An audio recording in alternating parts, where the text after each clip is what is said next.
Squid Game is a South Korean TV show in which a group of financially desperate people compete in a series of murderous children's games for the chance to win a life-changing cash prize. But more than that, it's a searing indictment of consumerism and of money's innate power to strip us of our morality and our humanity. The show is a brutal battle royale, but it's also a brutal social commentary, with the games themselves representing the inherently unequal zero-sum competition of late-stage capitalism. Squid Game's primary occupation is with class solidarity versus individualism, regularly forcing its competitors, its characters, to choose between helping each other or condemning each other to die, all under the watchful eye of a powerful oligarchy of elite overseers. The show is also emotionally powerful, unflinchingly violent, and often very funny.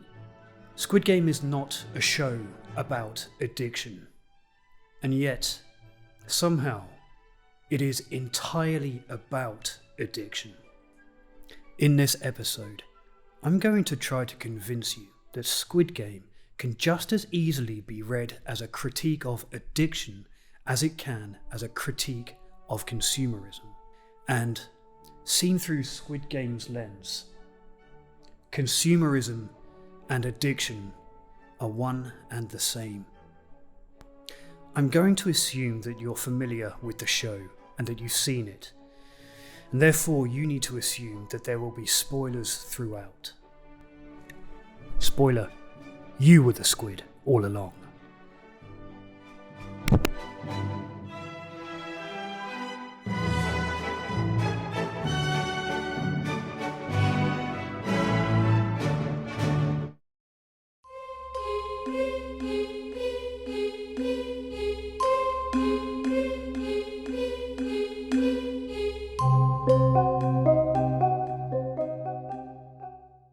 Part 1. Gambling. In Squid Game, gambling serves as the motivation for many of the characters, but also as a metaphor for free market capitalism. Gambling in Squid Game serves as the mechanism for the dehumanization and degradation inflicted on the game's participants.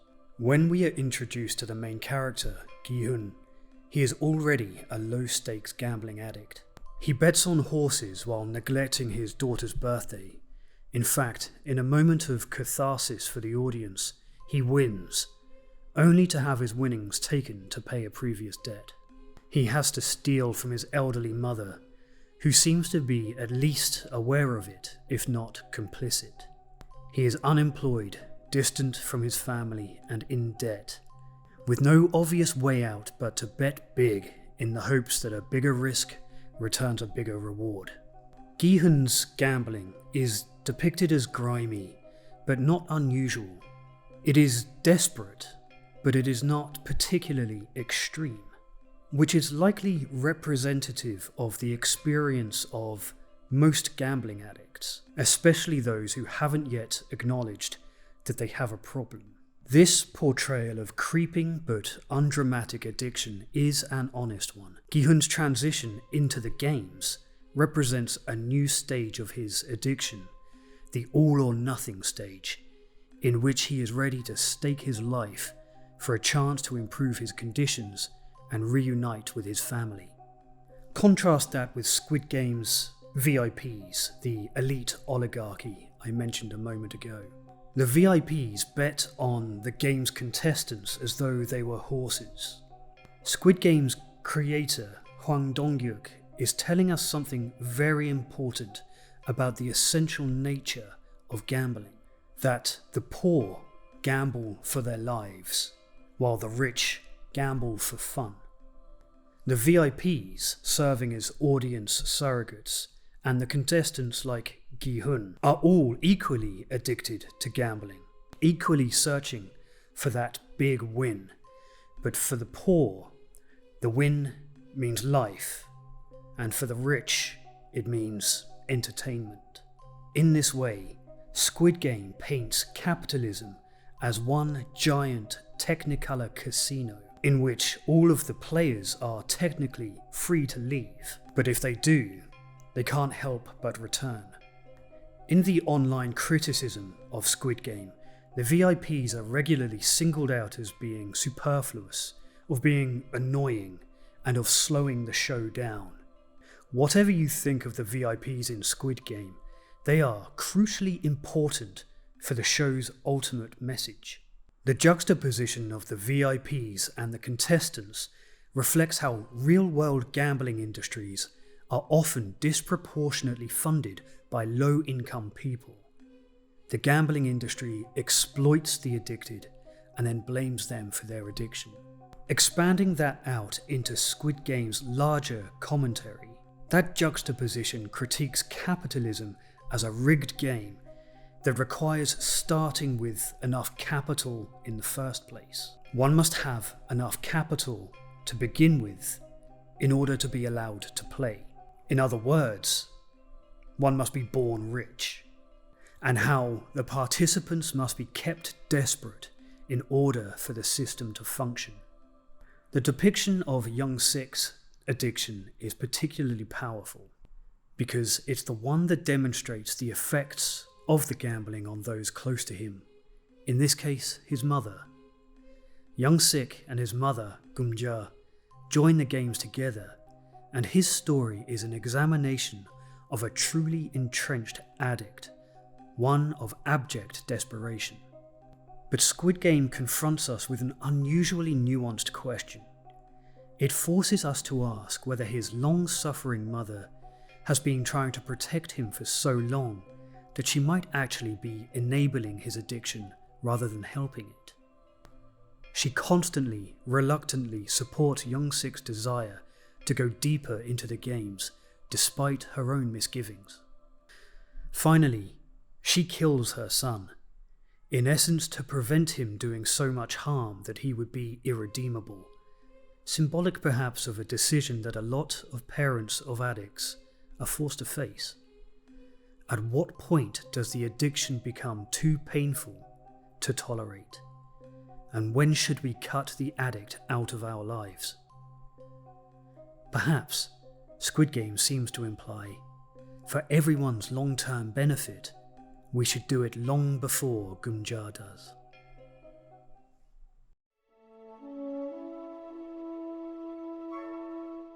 The resolution of Gi-hun's story culminates in his self-sacrifice after muttering that, "We are not horses."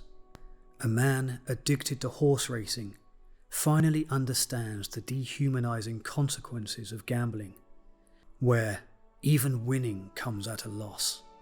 Squid Game is not subtle in its metaphors, it wears its messaging right out on its sleeve. In order to break out of his cycle of addiction, Gi-hun must die, but in the end, his death is a free choice, and he seems to acknowledge that to win would be to submit to the same cycle of addiction, and the victory would come at an insurmountable moral cost. Winning the game is not rewarding. In fact, it leaves Gi-hun traumatized, isolated, and resentful. When a gambling addict wins big, they'll tell you that the rush of victory does not last long. The adrenaline quickly subsides, and that background radiation of emptiness and unfulfillment returns. There is very quickly a desire to do it all again, but bigger. For an addict, the gambling never stops with a win.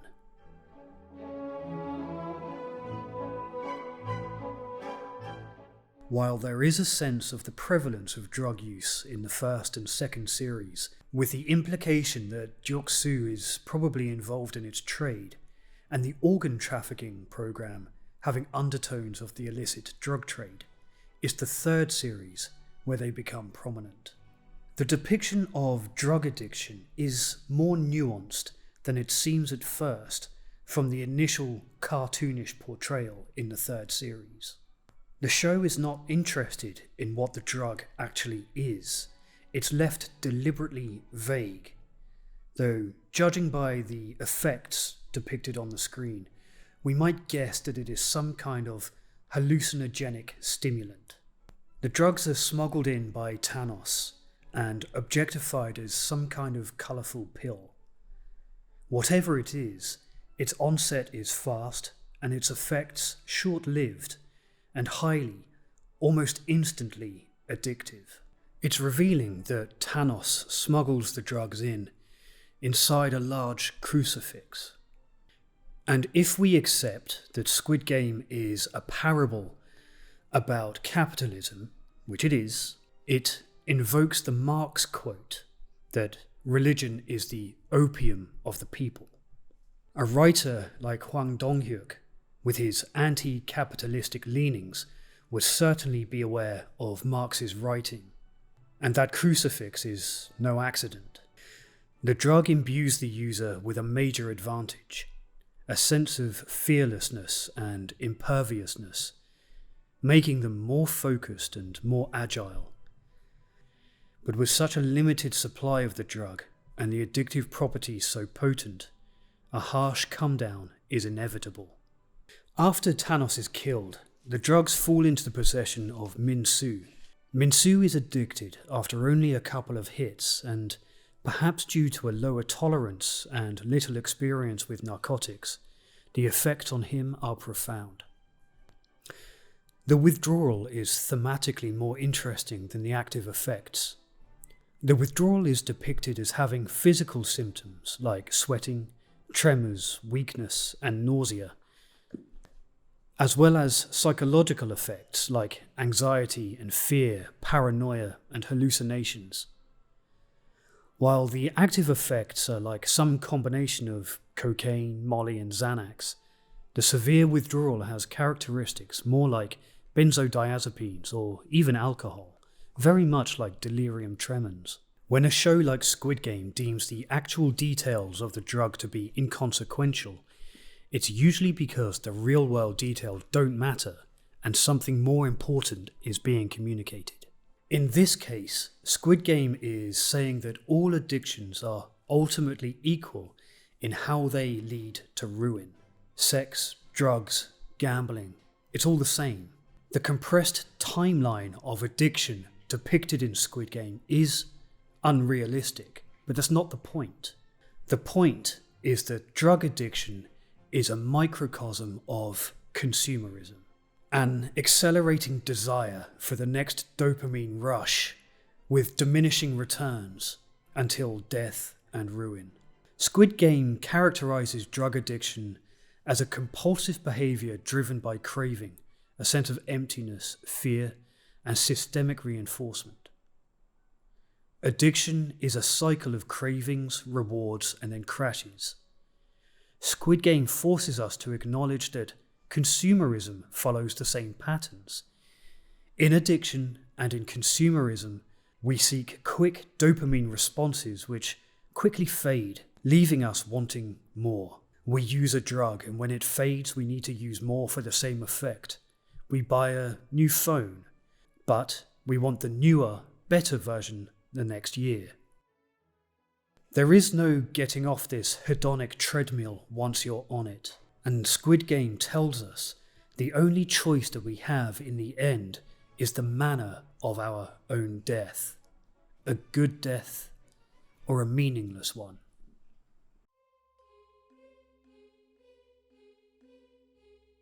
Alcohol is pervasive in Squid Game, and it plays some role in every episode until it becomes an actual plot point in the third series. However, alcoholism is not a theme. The VIPs are constantly drinking, as is the frontman, who's depicted pouring whiskey in every scene outside the games. For them, the elites, alcohol is used to emphasize their decadence and nihilism, a symbol of high living. But for everyone else, it is depicted as a symbol of low living, of grimy, sleazy criminal enterprise. Just like the dichotomy of gambling for the rich and the poor, alcohol is seen as a pleasure for the rich and an escape for the poor. Either way, in a sense, alcohol in Squid Game is the symbol of decay and of social rot. A line is drawn between gambling and drinking in the very first episode, where they are depicted as mutually supplemental and comradely. But after Gi-hun wins the games, he turns heavily to alcohol to numb his state of traumatized grief. There is no real alcoholism and recovery arc in Squid Game, but it's in the background. One of the VIPs is clearly an alcoholic, as is Captain Park, himself traumatized by his experience with the games. And while alcoholism is not pervasive in the series, it is perhaps misjudged that there exists a Squid Game collaboration with Johnny Walker, as well as the soju brand featured in the first series. Despite my love for Squid Game, I do have criticisms. For example, it frustrates me, it makes me physically tired to think that one of the most searing indictments of consumerism ever committed to film also spawned not one but two alcoholic marketing collaborations. Not to sound cynical, but I'm kind of surprised there's not also some kind of brand partnership with DraftKings or PokerStars.com.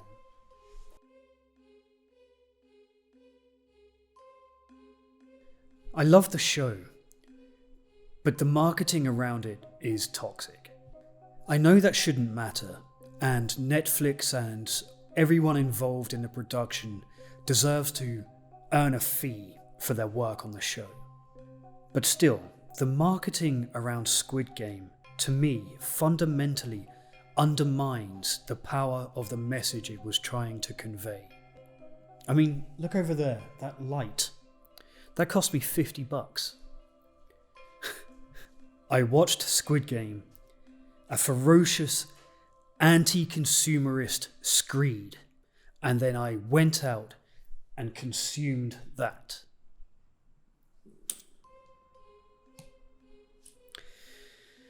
We are weird animals. As far as the depictions of addiction in Squid Game are concerned, none of them are realistic. We're not watching Train Spotting here, but the show is not supposed to be realistic.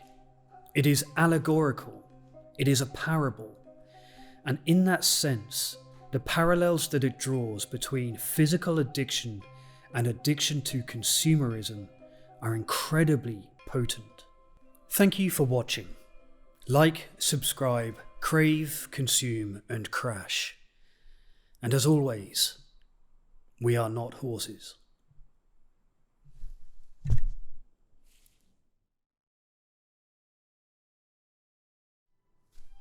want to come up here? Help me do a video? Yeah?